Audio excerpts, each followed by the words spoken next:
E aí, o fato da Rússia não ter ainda conquistado, né, a Ucrânia, leva aquele analista mais inclinado para a Ucrânia ou para a OTAN dizer que o russo já não é mais aquele cão malvado como se imaginava. E, por outro lado, quem faz análise pró-russo fala, não, pô, o russo nem entrou na guerra ainda, é só uma operação especial e ele está lutando contra 30, 40 países, ele está lutando contra a OTAN. Uhum. E ele continua forte. Parcialmente, os dois lados têm a sua parcela de verdade. Pois né? isso que eu ia te falar, né? Uhum. Para um lado e para o outro faz sentido, né? Uhum. E aí, na questão da iniciativa, o lado inclinado para a Ucrânia vai dizer que, pô, tá errado. O Putin poderia ele não precisava ter feito aquilo. Uhum. E o lado pró-russo vai dizer, a OTAN não precisava avançar tanto pro lado do russo, porque o combinado ó, não quero a OTAN aqui do meu lado e não mexe aqui, eu não mexo contigo. Uhum. E aí, olhando de 2024, né, hoje, para trás, o que você consegue analisar disso aí? Quando o pessoal fala das deficiências russas, né? Não, porque falta equipamento para os russos e não sei o que lá, porque alguns dos batalhões lá estavam sem visão noturna, outros estavam sem mira ótica nos fuzis. Isso é verdade. Porém, tá? Isso é uma deficiência, é verdade, só que a gente também tem que considerar que não é fácil você manter um exército moderno, não é? E aí a gente tem que voltar também no tempo. Porque o pessoal vai falar, vai parecer que eu tô fazendo implicância com os Estados Unidos, mas não é. É que o pessoal tá achando que guerra é Call of Duty. Você vai lá e põe a galerinha ali, luta, pronto, e os recursos brotam. Não é assim. Logística é muito importante. Quando você olha na guerra do Iraque, ô Glauber, vamos voltar lá no tempo, você teve problemas que soldados americanos estavam faltando recursos também para a guerra. Eu me lembro de uma circunstância que isso virou inquérito militar, virou quase que uma espécie de CPI lá, que eram soldados americanos que estavam trocando material de guerra. Tava faltando, a situação que veio à tona, que tornou esse problema, era uma brigada, companhia, não me recordo agora, onde o comandante vinha reclamando sistematicamente para os superiores dele, isso era 2004, auge da guerra no Iraque, já tinha derrubado Saddam Hussein, aquele momento que tinha as insurgências contra os soldados americanos. O comandante reclamando que não tinha bateria para os óculos de visão noturna, tá? Os óculos de visão noturna então eram inúteis, não presta para nada, tava faltando rádio e tava faltando colete à prova de bala. Colete à prova de bala numa guerra faz falta pra caramba. Eles estavam sem. E ele reclamando com os superiores desse. Até que um dia os superiores finalmente mandaram um lote pra ele de entrega. Só que o que chegou? MP3. O pessoal que é mais novo não vai lembrar, mas no começo dos anos 2000 a gente tinha os MP3 pra ouvir música. Né? Eu lembro. E chegou pra ele MP3. E o cara ficou pistolaço da vida. Falou, tô precisando de colete à prova de balas e não tem. Né? Teve uma reportagem, se eu não me engano, da CBN. Da CBN? Não, acho que foi CBN. Ou CBS, não sei. Mostrando que parentes de soldados americanos estavam comprando colete à prova de bala nos Estados Unidos e mandando pros filhos na guerra. Pô, Glauber, a gente tá falando do maior orçamento militar do planeta no momento de uma guerra. Bom, aí o comandante recebeu esses MP3, ficou puto da vida. O que ele fez? Ele pegou e entrou em contato com um comandante de uma brigada inglesa que tinha perto lá da base dele. E resolveram, então, ele perguntou, né, se ele tinha algum desses materiais sobressalentes aí sobrando. E ele tinha os coletes à prova de balas. Então ele ofereceu, você quer MP3? Eu troco X MP3 por colete à prova de balas. Se encontraram, colocaram nos veículos, foram se encontrar, trocaram. No momento que eles estavam fazendo a troca, apareceu a polícia militar da Inglaterra. Né, a polícia militar deles lá. E deu voz de prisão para eles que estavam fazendo tráfico. Aí ficou aquela briga, não, você vai me prender? Quem que você pensa que é pra me prender? Aquela briga toda. O comandante ligou pro general, o general deu uma baixada de bola, ninguém foi preso, fizeram a troca, deu certo a troca. Só que, querendo ou não, isso gerou um inquérito militar, policial militar, porque, querendo ou não, teve o episódio. Isso foi parar na Inglaterra, até que foi parar, então, na mão como vai parar na Inglaterra, facilmente foi parar na mão dos deputados americanos que levaram isso. E aí, o Pentágono? A gente tá fazendo 500, na época eram uns 500, 600 bilhões de dólares pra faltar... Para os soldados americanos chegarem nesse nível, de faltar colete a provas de balas, Aí eles deram uma explicação de que não era, que era falta de material, que era falta de logística, pá, mas não justifica. Então, assim, você tinha problemas disso no maior orçamento militar da história. Você imagina se a Rússia não vai faltar? Sim. Claro que vai. Agora, então a Rússia então não é tudo que falou? Não é tudo que falou, mas também não é uma coisa que você pode subestimar. Porque se do lado de lá tá feio, a gente tá vendo que do lado da OTAN tá pior ainda. Tá? E daí pra baixo. Então...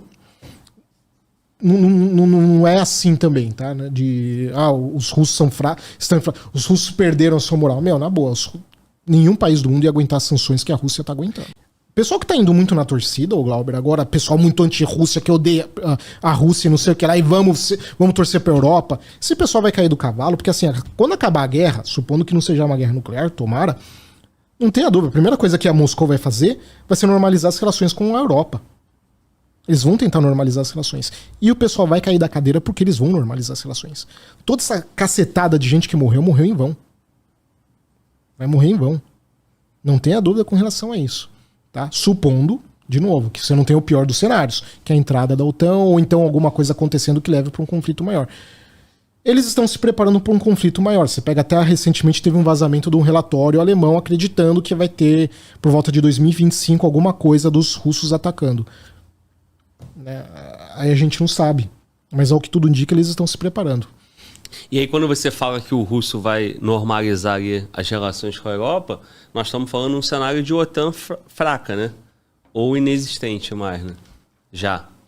E talvez. Aí a Europa não tem outra saída também, né? Talvez, porque uma coisa é negociar com os países europeus dentro de uma OTAN, outra coisa é negociar com os países europeus dentro de uma União Europeia, e outra coisa é você negociar com os países europeus individualmente. A gente vai depender muito do contexto que vai estar no momento pós-guerra. A gente não tem como prever agora. Sim. Mas vai depender de cada situação. Se você coloca uma situação de negociação Rússia, países individualmente, a vantagem é a Rússia porque eles são maiores. Se você coloca a União Europeia, a coisa muda. Fica de igual para igual. Mas você coloca com a OTAN, a vantagem é da OTAN. Né? Então vai depender muito das circunstâncias, como que vai estar lá. É tudo muito imprevisível. São vários cenários. Tá. Aí, continuando ainda falando dos russos, né? Quando começou... né, o conflito ali, vamos lá, para 2014, né, ali na Crimeia, na região da Crimeia, e depois em 2022, muita gente fez análise, né, contrária ao Putin, à Rússia, né? E naquele momento, o simples fato do Putin ter iniciado o conflito, ele ter antecipado o conflito, já tornava o Putin como um vilão, né? Aí talvez isso não na sua análise, né, por você ser um conhecedor da geopolítica, mas as pessoas, assim, um cidadão comum, né, que tem interesse pelo tema e não conhece profundamente, mas calma aí, o Putin invadiu a Ucrânia, o Putin chamou para briga, então naturalmente ele está errado. Mas eu percebo que passado 2 anos, e aí conversando com muitos analistas aqui de geopolítica, vai dando para entender os movimentos russos, né? E aí a imagem do Putin vai ficando cada vez uma imagem como um líder forte, né? Um líder que está tomando a iniciativa porque ele é necessário, ele não tem outra saída. Como é que você interpreta isso aí, cara? Eu não vejo que foi mudando a opinião pública. O que eu vejo é o seguinte... como posso falar? Eu vejo que conforme a guerra não foi tendo o resultado esperado, mais pessoas divergentes começaram a ter mais espaço, tanto nos podcasts como na mídia em geral. Tá? Por quê? Porque você pega lá no começo da guerra, tinha cara que falava que a Rússia vai ser triturada na Ucrânia em questão de... que nem eu falei, até maio acabou a munição russa, eles vão ser trucidados lá. E a gente viu que não. Aí nisso começa a abrir espaço do pessoal que falava que não é bem assim. Eu não vou falar que o Putin tá certo, eu não vou falar que o Putin tá errado, tá? Eu vou falar o seguinte, o mundo não é dividido entre certo e errado. Na geopolítica, não é definido assim. Na geopolítica é definido quem aguenta o tranco e quem não aguenta. Moralmente, isso é adequado? Não é. Mas o problema é que a coisa mais rara do mundo é a geopolítica ou as relações internacionais serem determinadas por noções de certo e errado. Muito raro, muito raro. E mesmo assim, nesses poucos casos que aconteceram, passaram-se algum tempo, você viu que o lado errado não era tão errado ou algo similar. Eu, particularmente, não me importo com essa parte do certo e errado num primeiro momento, enquanto eu faço uma análise, porque isso pode vir a contaminar a minha percepção. Porque eu posso acabar simpatizando mais com o país e inconscientemente ignorar as deficiências desse país. Como analista de inteligência, você não pode fazer. Você precisa ser honesto, principalmente consigo mesmo. Você não pode ter torcida. Mesmo quando você vê o seu país que você gosta apanhando, tendo dificuldade, tá? Então, assim, a geopolítica não vai por esse caminho. A geopolítica vai quem que vai ganhar essa situação e vai conseguir sobreviver no longo prazo. É isso que vai ser o foco. Se o Putin ganhar esse conflito e conseguir manter a Rússia como um estado operacional pelos próximos 100, 200 anos, então a história vai mostrar que ele estava certo. Se ele eventualmente acelerou esse colapso russo, a história vai mostrar como ele estava errado. Agora, como que a gente vai saber? Só daqui lá na frente. Infelizmente é assim que a história determina. Quem vai aguentar o tranco, quem vai sobreviver e quem que não vai sobreviver.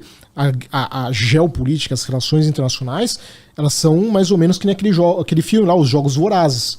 É um lutando com o outro o tempo todo para ver quem sobrevive. Quem tá certo? Quem sobrevive. Então, eu não tenho como dizer quem que é o certo e errado. E nem porque o pessoal começou a mudar de lado. Talvez, que nem eu falei, conforme o pessoal foi vendo que as análises muito anti-russas foram se mostrando fracassadas, talvez começou a abrir espaço um pessoal um pouco alternativo. Mas aí nisso também você tem um pessoal que é extremamente pró-Rússia também, né? E também acha que a Rússia tá passeando em cima da Ucrânia, assim. Você vê coisas absurdas, a gente falando que aquele movimento quando eles mandam pra Kiev lá, né? Que era aquele comboio gigantesco de 64 quilômetros e tal. Aquilo foi um movimento de distração, porque na verdade eles estavam distraindo os ucranianos para atacar pelo sul. Besteira. Isso é síndrome de Chapolin Colorado, sabe? Não existe isso. Aquilo foi erro. Você vê os veículos russos abandonados por falta de combustível, você vai me falar que isso é distração? Vai pro inferno, né?